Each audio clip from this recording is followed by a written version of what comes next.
My mother was a virtuous person. She's very faithful to my father, even though my father is a little bit, glamorous. I knew her, she was never astray. She was always very virtuous, very faithful, and sacrificed for the family all her life.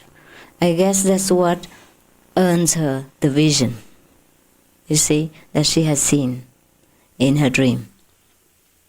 And now she sees me every day, she said in her letter. And she wrote poetry to me. And I couldn't believe it was my mother, because she never wrote poetry before. And it's so beautiful. She was, in that time, in Vietnam before, it was at war, and the women were kept illiterate. You understand? Most of the women, some, not all, but many were kept illiterate because we were more a male-dominated country, like China and most of the Asian countries, the male-dominated, you see? So the woman thought it's useless if you went out and learned something, because then you have nothing to do. You will wash dishes and wash children's napkins, that's all. Why do you need education? You see? So my mother wasn't very literate. She could read and write, but she wasn't, literati. But she wrote beautiful poetry, more beautiful than I could ever think of. So beautiful. And many times for me. And very, very spiritual poetry, you understand? Not normal, affectionate and kind of family things. No, I could not recognize her. She very much loved children and family. But how come she became so changed? Everything she said was spiritual. Every word she said was Buddha. Oh, I wish I could follow the Buddha. I wish I could follow you, the Buddha. She wouldn't say me the daughter anymore. Everything was reverent and spiritual. And I couldn't recognize my mother. She was different from the way I knew her. You understand? She was very much a businesswoman. Very materialistic in her way, From what I knew, she came for her business, and she worked hard, and she raised the whole family. She decorated me and my sister with gold. You see that? And my father's earnings were not coming in there. Yeah. So he had to take it from her also. Well, I'm sorry for my father, but it was the truth, what I knew. But my father was different, He was a little bit more literati and more romantic, yes, and more generous. My mother was more down to earth and more hardworking and very practical. So I think I learned from them both. Generosity, being romantic and hardworking and practical. These two normally don't mix. A practical person cannot be poetic. But I think I have both because of my parents. Both of them were just like water and fire. One was very practical, very frugal, very, self-sufficient. The other was romantic, poetic, and just not reliable. Because my mother was too reliable, I guess. So he knew he always could get something. He didn't bother about earning money much, and what he earns, he spent. But my mother was also a very good woman, a very humble wife. I remember, even though she raised us, and everybody knows this, most of the finances came from her, but whenever I wanted something extra, I always had to go to my father and ask his permission. She made me go to my father and ask his permission before I could get what I wanted.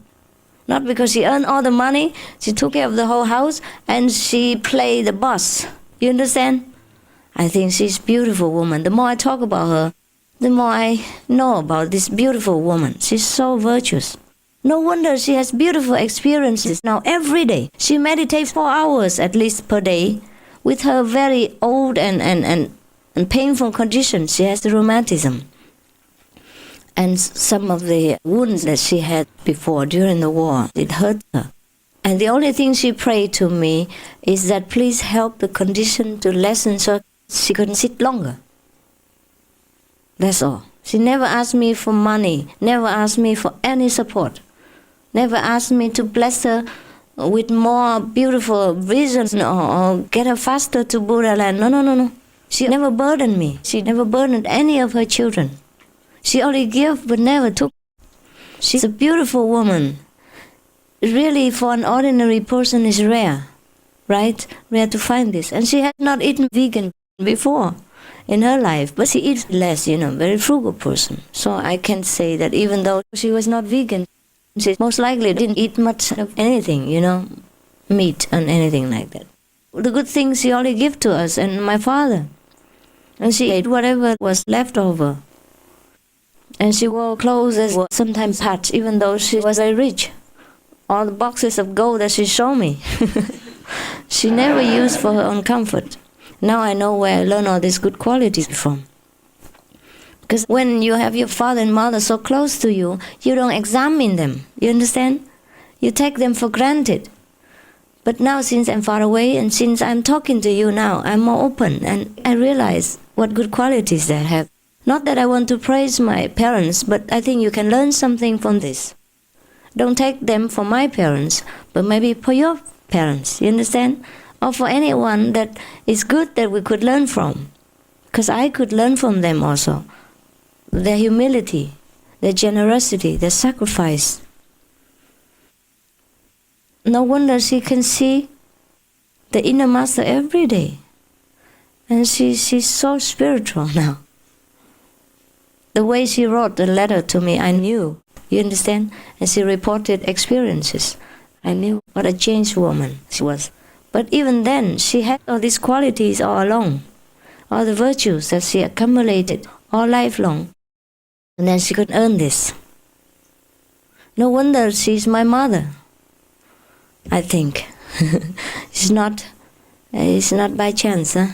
Now talking about it, I remember how beautiful that woman is. And she doesn't even ask me to sponsor her to come out. She always writes, don't worry about them. They're okay. Even when they're not okay. She said, don't worry, just be an xin chậm chậm. An xin à? Just live your life in peace. Take care of yourself. You see? And don't worry about us. Don't burden yourself. She never asked me to come out, to take her out. She worries that she will burden the children. You understand? Yes. It's really a very rare quality.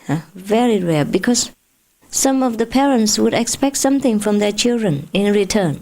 And they would blame them if they don't give it to them, right?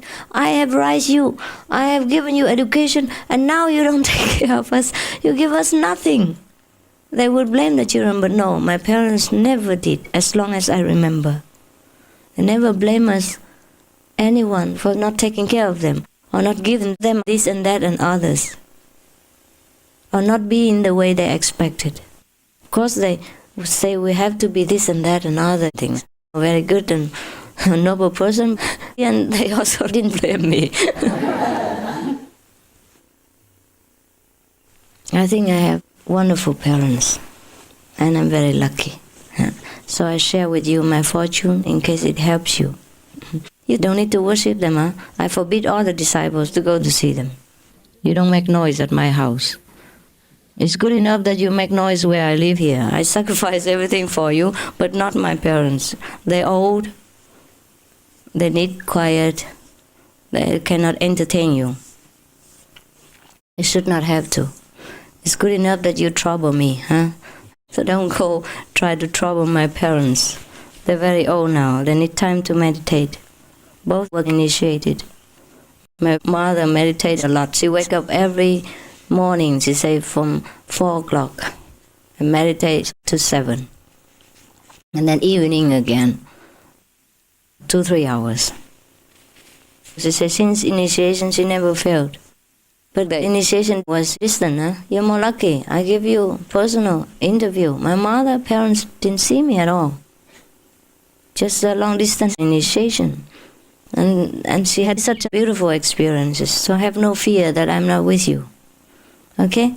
I have never been to Vietnam for 25 years, and my mother sees me every day at her house. And she was the most happy woman the happiest woman on earth, she said. Now she is. She could not imagine that. She could not believe it.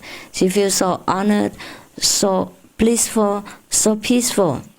And she just says, bless me that I can meditate more and all the time to catch up, because I'm too old now. I'm worried I don't have enough time for exercise. That I cannot catch up with the Buddha, she said like that. If I were younger, I would follow the Buddha immediately, she said. So she just wanted to have more time to meditate. And if you came to their house the way you come to me, the poor woman would never have chance. And she's sick and old and weak from all the sacrifices she made for us, the lousy children.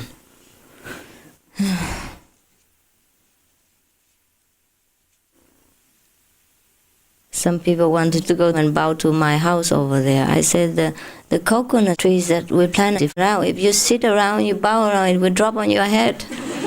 And I cannot be responsible for that. So don't bother going around there. What for? Huh? So just better leave my parents in peace. Huh? I don't want all this glory, all this illusionary glory. It's good enough that you meditate, that you recognize the master power inside you, bless yourself, your ancestor, your relatives, friends, and your country that you live in, and the world that we share. That's all. That is our motive. That's what pleases me most. And not such outward trouble, okay? From here to Vietnam takes a lot of money and time. And takes a lot of money to bow to all these coconut trees. We have a lot. And I used to sit under them, and you might think you want to bow to these trees, or you sit under them to become a Buddha. And the coconuts would drop on your head, and then how do we take care of that? Huh? If 100 disciples go there and sit under the 100 coconut trees, and they're all broken-headed, that's how we do.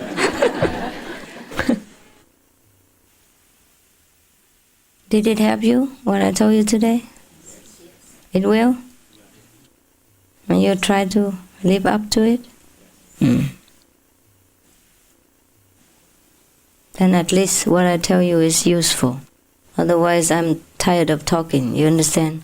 This morning I was in bed meditating, and then I was thinking how difficult it is to teach people. And I wanted to give up. Well, I did that many times, so don't worry. I wanted to give up many times, so don't worry. It's just one of those days, you know.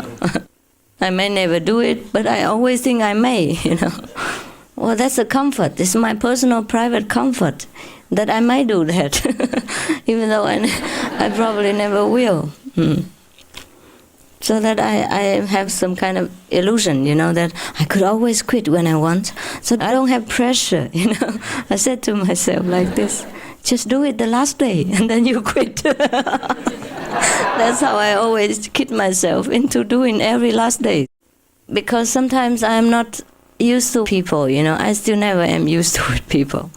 I told you already I was very shy, and I'm afraid to see the public. In India, I always hid myself.